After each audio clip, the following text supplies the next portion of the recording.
Who here does not go to MPB in the Wednesday morning? So you don't even know what I'm talking about. Awesome, great, glad to have you here. We're really honored to have you. I just want to say at the outset,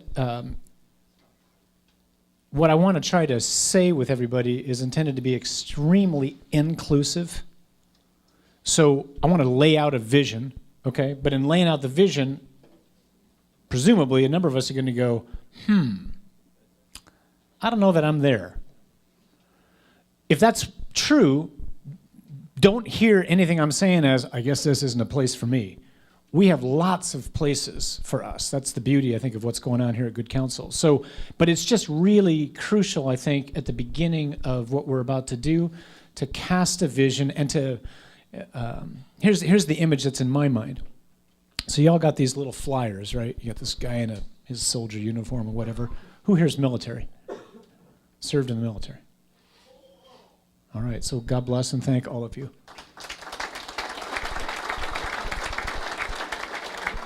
So the image that the Lord's given me is, it's kind of like one of those recruiting posters on a town square. Could have been 1971, could have been 1941. And all of you responded to it and you came here tonight.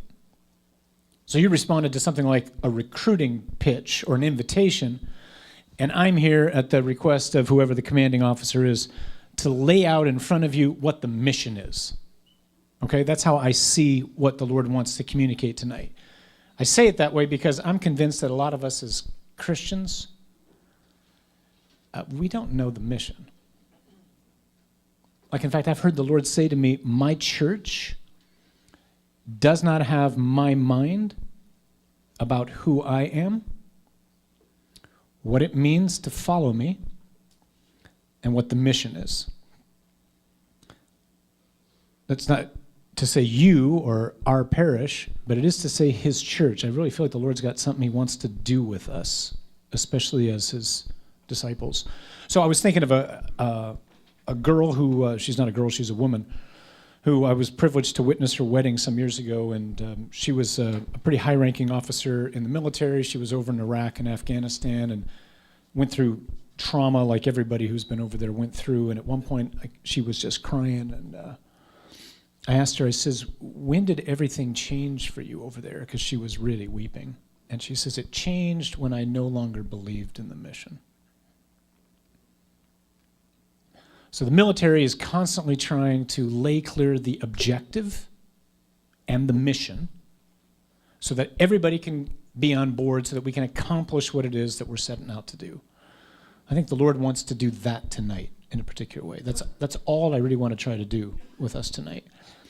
The letter, some of you have read this letter, some of you have never heard of what in the world Into the Breach is. I was going to say it's the best thing that's written on men. It's the only thing written on men, quite frankly, in the Catholic Church right now that I'm aware of.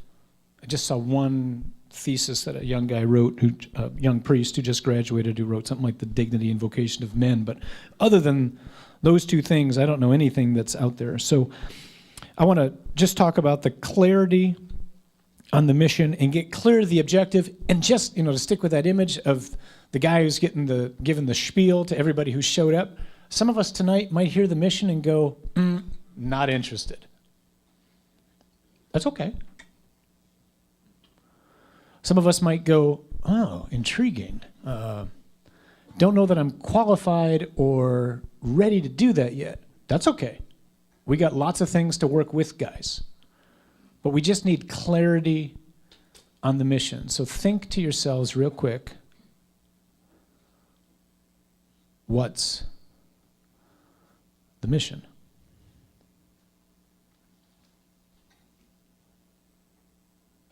Who here, raise your hand, I won't call on you. I really won't.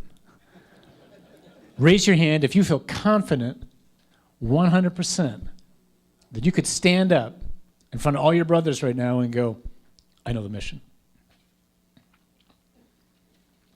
1, 2, 3. Okay, a few of us. You know because I told it to you earlier. Come on. You didn't know before I told you, right? So here's how I would put the mission. The mission is to liberate those who are held under the dominion of the strongman. Sticking with a military image. Or if you want to think very scripturally, it's Matthew 28. Go and make disciples of all nations, baptizing them in the name of the Father and of the Son and of the Holy Spirit. The mission is to go. The mission is to take back those who do not belong to the enemy and bring them back to where they do belong, just like someone came and got me and helped deliver me from the possession of the enemy, right? So Jesus says that a strong man, when he guards his possessions are safe. But when someone stronger than him comes along and binds the strong man, then his possessions can go free. That's what Jesus came to do. The strong man is the devil. Jesus has bound the devil so that we, who were in his charge, could be released. That's the mission. The mission is to liberate people. The enemy is not, a particular political party or Planned Parenthood or whatever. All those people that we might be thinking of right now, they're in the possession of the strong man to one degree or another. The enemy is the evil one, whom the Lord has routed by his death and resurrection. Our mission as Catholics, as disciples, is to go and make disciples. We, especially as Catholics, have done a pathetic job of that. I know in my own life, oftentimes I think about the call to be like a really devout disciple of Jesus kind of ends sometimes with being faithful, living a good life. Great, good for me. Have I shared the gospel? Have I multiplied? Because the Lord wants you and me, he's commanded you and me to go and to bring others into that experience of being set free by his power that hopefully we have experienced. Although, again, some of us here tonight maybe haven't. That's fine. Don't feel excluded, okay? All this is very much in keeping with the Archbishop's command to us right now in his pastoral letter, unleash the gospel. To unleash the gospel means what? It means to share the gospel with those who don't know him. That's the whole point. So encounter, grow, witness. Or I think of it more like this. It's encounter, grow, go. So what we want to try to make clear tonight, what I want to try to make clear tonight is the purpose of having had the encounter is to grow so as to go. Or think the other way around. In order to go and to make disciples, a set of things need to be in place, at least two. I have to first have met him, because that's what it means to be a Christian. To be a Christian is not the result of an ethical choice, as Pope Benedict put it. To be a Christian is the result of an encounter with a person, the result of which has totally changed the trajectory of my life. I am not interested in being religious. I am not religious. I'm in love. I've met someone who's changed my life, and I want to love them back. So the first thing that has to happen in order to go is to meet him. Some of us here, we haven't met him. If you feel that way right now, you're in great company. Because somewhere along the lines of 60% of Catholics who go to church would say something like, I didn't even know that was possible. And these are the people who sit in the pews. Right? Good, faithful Catholics. Go to Mass every Sunday, go to confession, quarterly, whatever. Friendship with God? Never heard of it. So if that's where you are right now, that's okay. That's okay.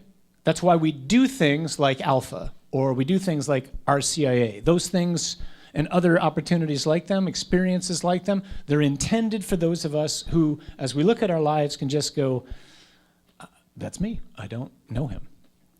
I know about him, went to Catholic school, never really met him. So don't feel condemned or judged if that's you. Instead, feel welcomed, like, cool, here's a place where there's something for me. And this is the perfect time of year because Alpha and RCIA are about to start in September.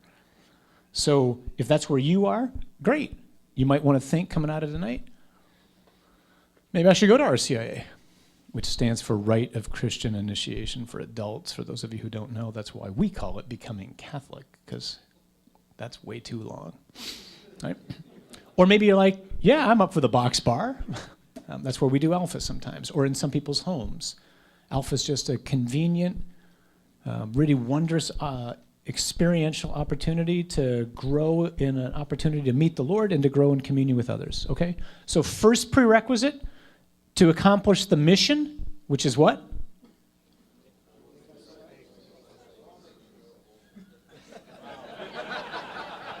Yeah, something like that. Okay, that requires a glass of wine. Wow, okay, yeah. Go and make disciples, that's the mission. What's the mission? Go and make disciples. Good. Sir. Thank you. I was waiting for that. So first prereq, got to know him.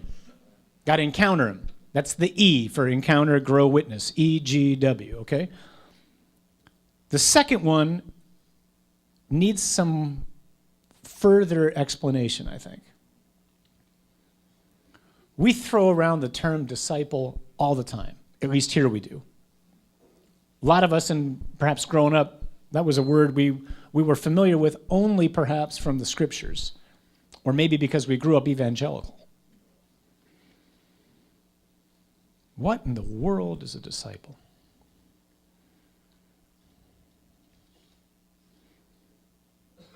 So a lot of us have ideas. Maybe for some of us, to be a disciple means I go to church every week. I never miss. Good for you. It's not a disciple.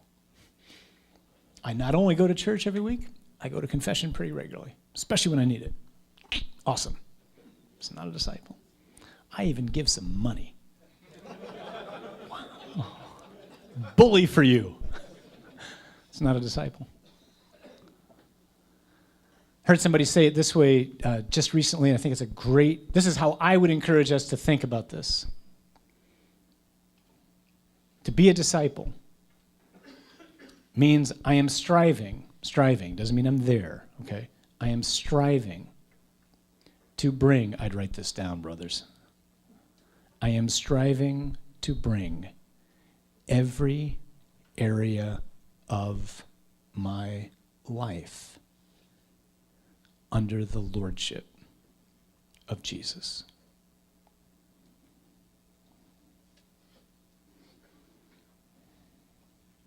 I am striving to bring every area of my life under the lordship of Jesus, because I am convinced that if he reigns over every area of my life, the paradox is I'm freer. If he's not reigning, someone else is. And that other person can't give me abundant life. Again, doesn't mean I'm there, I'm not there. It means I'm striving to do that. I'm striving to bring my finances under his lordship. I'm striving to bring my body, my sexuality, under his lordship. I'm striving to bring my time under his lordship.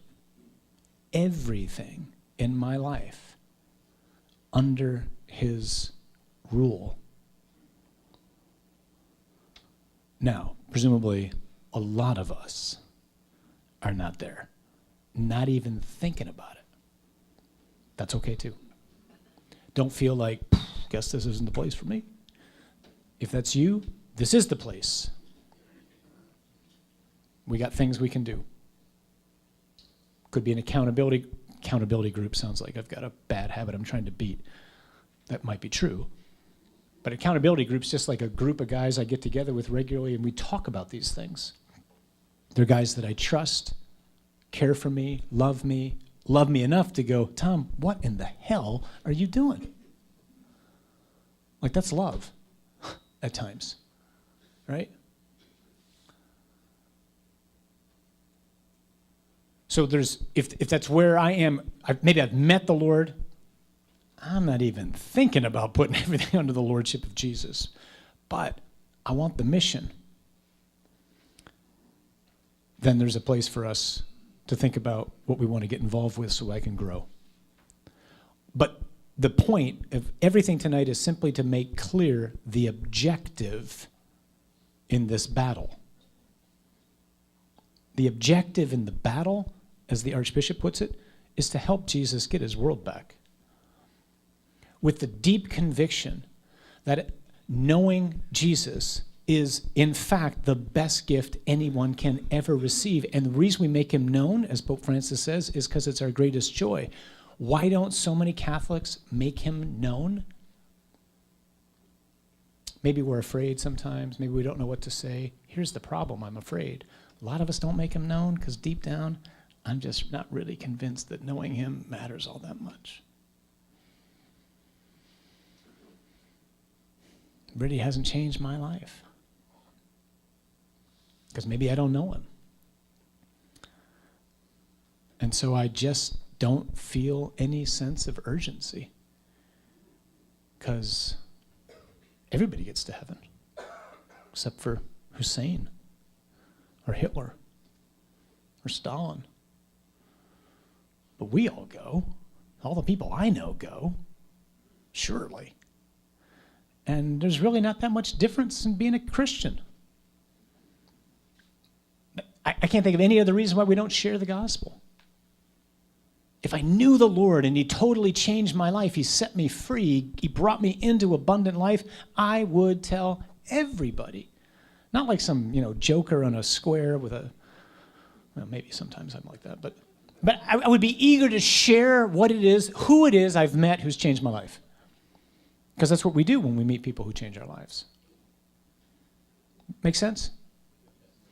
Mission, go. Or in the Archbishop's language, witness. Witness just doesn't sound active enough to me sometimes, but we want to stick with his language. The mission, the reason why there is a church, the purpose for which the Lord has or wants to help you and me to encounter him, and the reason he wants me to grow in conformity to him and to place my life under his lordship, every area, is specifically so that we then, as a band of brothers, filled with joy, the joy that comes from knowing him and the difference that he alone can make, will go out and tell others and help set them free. That's it. That's the whole point. Okay? So let me do this. Let me toss out some questions for us to discuss at table, because that in and of itself is enough to digest right now. Because I thought I was doing really good coming to Mass.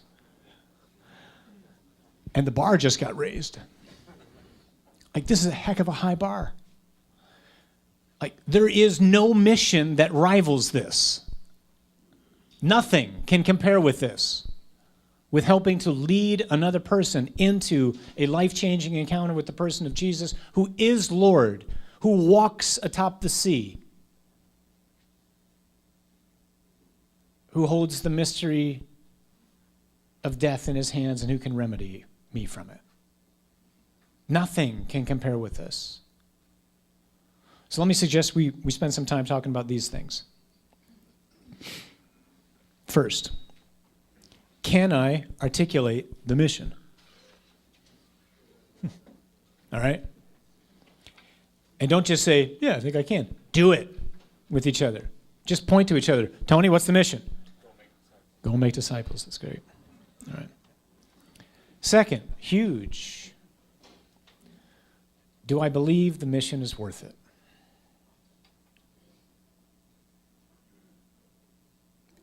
If so, why? If not, why not? Be honest. Maybe it's because no. I mean, like I've been Catholic my whole life and no, it just doesn't. I look at people on TV and the things that they're doing and they look a heck of a lot happier than me. In fact, I wish I was them. So, do I believe the mission is worth it? Why or why not? Third, has my understanding of what it means to be a disciple changed, like in the last 3 minutes? I pray so. Because that's what God's about. God's about serious disciple making. Because this is why we did all of rerouting. For the we tried to talk about the Lord in rerouting in such a way to help people understand the one who's talking to us is one who loves us and who is deserving of our trust like no one else. The general has laid down his life not just for his troops, but for his rebellious subjects out of love. No one deserves my trust like Jesus does. So this is the one who's saying, I want to reign, because that's what lords do. They reign, they rule. I want to rule over your body. I want to rule over your finances. Not to have it all, you can't have it. Yeah. So it can be free, so you can taste life. And then it'd be great just to talk about like what areas, especially as men, do we struggle most to do that with? Most guys say sex. I think it's money. Not to say that we don't struggle with sex. I think it's money. That's mine. Nothing's mine. Nothing's mine. You know what's mine? My sin. That's mine. 100% mine. I get credit for that. Yep, did it. It's all mine. Nothing else is mine. Name something that's not a gift. So let's just chat a little bit with that. And then lastly, what steps can we do or will we do to handle those things? Maybe it's like, I got to run to Alpha. I know not this Jesus of whom you speak. Or maybe RCA would be great. Ellie can talk about RCA. Or, I don't know, I got to start reading the Bible. Or I need to get into a men's group. Not just show up on Wednesday morning, get into a men's group where we can talk about some of this stuff. Because I need someone, I'm dying to be honest with brothers and say, I'm struggling in that area. Because until we can do that, we're going nowhere. Until I got people in my life and you got people in your life that we can be honest with and go, not that I want to be an open book with all you all, and I don't want you to be an open book with me, but I need somebody in my life who I know cares enough about me to go, man, I am really struggling with that. Will you help me to be accountable? Will you pray for me? Will you pray with me right now? Will you check in on me?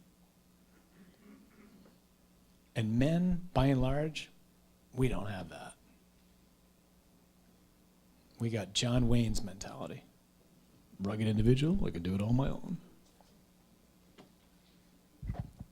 I won't start pointing, but I've heard your confession and your confession and your confession and your confession and your confession. And if Father Prentice was here, he could say, and he's heard my confession.